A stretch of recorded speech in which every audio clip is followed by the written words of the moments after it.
What is the biggest, most overlooked trigger for CPTSD symptoms? It's one that happens all the time, and it's a trigger for a lot of people, not just people with CPTSD. It's hurrying. Hurrying is so normal, right? We all do it. We do it all the time. But when you have CPTSD, hurrying very easily turns into overwhelm. And though you probably think, well, it's not really possible to live without hurrying and getting overwhelmed, because there's so much to do, right? But if you're hurrying when you're doing your job or caring for your kids, it can trip you up and it can sabotage the most important things in your life, because for people with CPTSD, hurrying can set off dysregulation. Now, no one ever told me this, but once I knew what neurological dysregulation was and started working hard to get re-regulated again, that's what I'm always teaching on this channel, I realized that hurrying was right up there with the big triggers like abandonment, getting criticized, and hurrying. So when I first published this one, it struck a huge nerve with my audience. So I wanted to bring it back, my video about hurrying. I think hurrying is a massive trigger that nobody talks about. I have it bad. When I hurry a lot, because I'm always trying to do a little bit more, I bite off more than I can chew, and it gets me very, very dysregulated. Now, if you don't know about dysregulation, in a nutshell, this is a sort of a core symptom for adults who had trauma as kids and others. Everybody gets dysregulated sometimes. Most people can re-regulate fairly quickly. CPTSD means we get maybe more dysregulated and it's harder to come back. And what it is if you do a brain scan, brain waves that normally are sort of operating in sync together are kind of going all over the place. We get triggered by something kicks off an emotion, usually it's not even conscious, and things start to get discombobulated there. It can also affect vital signs, it can affect blood flow. It's no joke. It's something that's strongly impacting the central nervous system, which in turn drives all your endocrine system, your immune system, your heart rate, your breathing, and your digestion, and your emotions, and your ability to focus. So it can be very pervasive, the effect of dysregulation. The trick of healing CPTSD is to be able to go, whoop, I'm dysregulated, I'm gonna pull it back right now, and to learn techniques that work for you to get re-regulated. So I noticed that hurrying and getting overwhelmed was such a huge dysregulator for me that I featured it in a major video in my dysregulation bootcamp. That's this course I offer, and if you want to see it, I'll put a link in it below. But just for now, I want to give you some tips on how to notice when the hurrying trigger is happening and how you can start to change that. So hurrying it's a common thing that people do. It's a dysregulator, but it's also just common. It's everything from trying to get out the door in the morning to driving in a rushed way, through traffic, gotta get there. Or just getting overwhelmed with everything that you're trying to get done in a day. It can definitely strike when you're helping kids or working with other people, multitasking, all that stuff. You start to hurry. It is a very normal thing that we do. And here's the thing, most hurrying comes not because of society, not because of technology, which some people might say, but it's from something more ordinary than that. And are you ready? The reason we have so much hurrying is procrastination. It is. We all do it. Not getting up out of bed after the alarm goes off, not getting out the door or leaving enough time to get where we're going. Do you do that? I do. And what's one huge reason we procrastinate?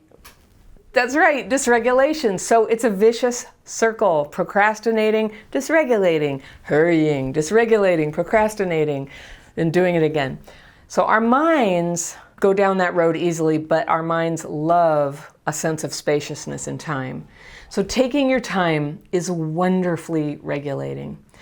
When is the last time that you took a shower and you stopped and you just enjoyed the feeling of the water?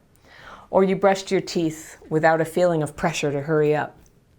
This pushing all the time, it can overwhelm us, and overwhelm all by itself triggers dysregulation. So our minds love doing things with careful attention, but the PTSD in us feels scared of slow, mindful processes because the bad feelings might get in. Do you have that? There have been times when I stopped to think about why I was hurrying so much all the time, and the best I could come up with was that I felt like I was being chased by emotions. And so I gave a name to that feeling, and I call it feeling like I'm being chased by a pack of wolves. And funnily enough, when I sat in meditation and I imagined wolves coming and getting me, like I just let it happen, nothing terrible happened. I mean, there aren't actually wolves. It was emotion, and it might come and get me, and it was a feeling of usually sadness, and at the very worst I might have a little cry, and then the feeling passes. Like, it's so simple, and if you can let that feeling kind of wash through you, you don't have to hurry so much. You don't have to keep running. You can kind of just take things at a healthy pace for you and for your mind. But for a long time I was running, and I hurried, and in my kind of dysregulation, hurrying makes me start losing my keys, spilling my coffee down my shirt or in the car. So then I end up way late getting to where I'm going. And one time, in a 2-week period where I was intensely dysregulated, something really bad had happened. I was really, really in my PTSD. But I drove away from the gas station with the pump still in my car. And then I also rear-ended a truck on the freeway. So talk about those brain-wavy lines, like a river running over rocks. You know, it's just like, it was so hard for me to stay focused enough to do a sequence of things like pump the gas, take it out, put it back in its holder, screw the cap on, shut the door, get back in the car, start the car, drive away, pay attention to the cars in front of me on the freeway, key thing. Luckily, no one was hurt, but it was a moment, it was a couple weeks in my life that made it very clear to me that something was wrong. And in a way, I'm grateful for those times because nobody was hurt, because they propelled me to find out what CPTSD was. I ended up getting EMDR right after that period, and it did amazing things for me because I was dysregulated by some recent traumas that had happened. So you can learn about EMDR in some of my other videos on treatments. So I'll be sure to put a link to that down below too, so you can learn about treatments if you like. But when I'm dysregulated, also some other things I do is I'll start bumping my head. I drop dishes. I'll be washing dishes, and I'm not like applying pressure with my hands to them and holding them. They're just kind of slipping out, soapy dishes. And the worst of it is I can't get anything done. When I'm dysregulated, I'm sitting there and I start a task and then I distract and I go do something else. And they say that a lot of people who have been diagnosed with ADHD, once their practitioner knows about CPTSD, sometimes that may be what it is, that it mimics ADHD because of that difficulty paying attention and focusing. So the difference is with CPTSD, you can learn to re-regulate, come right back, and do things one at a time. I use a little task calendar called a Kanban flow board. I love it. And I tell you, I should get kickbacks because I always talk about this. There's a lot of Kanban tools, Kanban. And I write my tasks there and I color code them, and I pay attention to this list, like in the morning, in the evening, sometimes throughout the day. I delete things I complete. My mind loves to stay on task. It loves order, and in fact, order begets order. So the more I kind of work in a structured fashion, the less dysregulated I get. And so then more time opens up in my day to continue to have creative thoughts, or to be in touch with myself, or to be clear, like I need a cup of tea right now, I'm really thirsty. Because all that stuff just, you know, when I'm dysregulated, I'm not in touch with myself. So the irony about hurrying is it just ends up making everything take longer. So you do have time to slow down.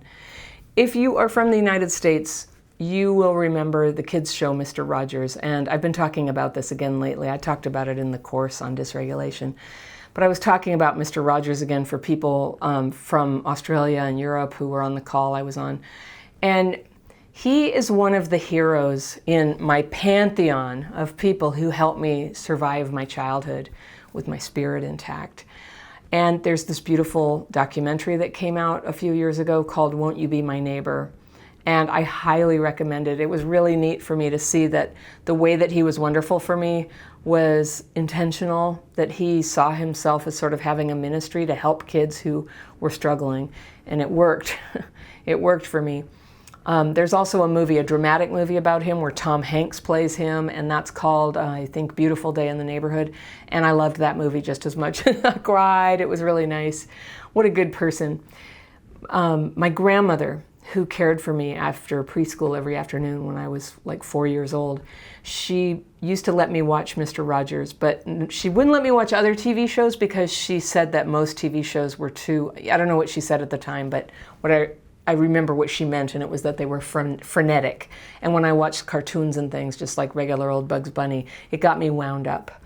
And definitely when I was 4, she knew that I was going through trauma at home. She knew.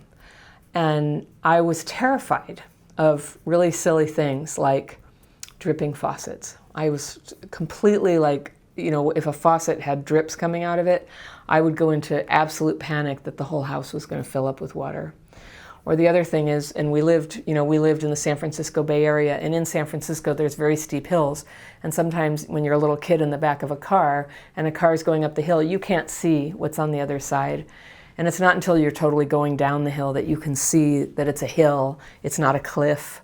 And I would just absolutely be freaking out in the back seat that we were about to go over a cliff. And when I think about that now, I just feel really sad. I feel really sad that I thought that my parents would ever just like intentionally drive us over a cliff. So yeah, my grandmother knew, and she let me watch Mr. Rogers, and he would start each episode by walking into this fake, it was like a set, it was a TV set, but it was his home, and he would come in the door and he'd say hello, and he would sing the song that he always sang when he was coming in the door, and he would walk over to the closet and he'd open the closet and he would take off his sport coat and he'd put it on a hanger, and then he would take out his sweater. It was like a cardigan sweater that he wore. I think it's in the Smithsonian now. And he'd put that on. He always had like a shirt and tie. He was like a proper 60s dude. Put on his sweater. Then he'd take his a pair of sneakers out, like Keds, out of the closet, and he'd go sit down on the sofa, and he'd take off his leather shoes, and he'd put on his sneakers, and he'd tie them, and he'd sometimes have a little commentary. I'm going to tie my shoe. I'm going to tie that one. I'm going to tie that one. And it was totally mesmerizing. And it would just give me such utter peace inside to watch him do these tasks slowly and carefully. And the camera would give you this close-up view of each shoe while he tied it, so you might learn a little bit about like how to tie a shoe. And he made that show because he knew that a lot of kids were going through trauma. And this is what he did. He hung out with us for half an hour each day, and he says in the documentary, he was trying to like make you feel seen and validated. And he did. It's a great show to watch if you just want to know like how to be with kids too. How do you make a kid feel seen and validated like that? So you may have people who you loved during your own childhood, who you loved exactly because they helped you to learn to move at the right pace for your brain. Like, we don't really give thanks for that very often, but there are some people who help you move at the right pace for your brain, and those people are very comforting to be around. And a lot of people use mindfulness meditation to sort of tune in and drop back into their bodies and slowly and mindfully pay attention to what's happening around them. And this is really powerful for CPTSD if you can manage it. And that's something a lot of the leaders in the trauma movement recommend, mindfulness meditation, along with some other things. I do a different form of meditation, but even if all you can do is just catch yourself when you're hurrying and go, whoa, I'm hurrying, I'm feeling really stressed right now, I'm getting overwhelmed, and then drop down just temporarily to half speed. Like, you might only need to go at half speed to just finish getting something out of the drawer and shutting the drawer. But just doing it slowly so you're not just banging around and clanking your hands into things. Just slowing it down to half speed, it can sort of send a signal back to your brain to re-regulate, get you out of that dysregulation and back into a regulated state. So if you can learn to do this around hurrying or anything that gets you dysregulated and frustrated, if you can change your dysregulation, you can change the course of your whole life. It's the dysregulation that's at the root of so many childhood PTSD symptoms, including the health problems, including the cognitive problems, including a huge array of health problems. learning to re-regulate is the #1 thing you can do to start healing all these other aspects of your trauma. So if you want to get better at learning re-regulation, here's a video where you can learn and practice some concrete techniques. So I'm proud of you. I hope you check it out.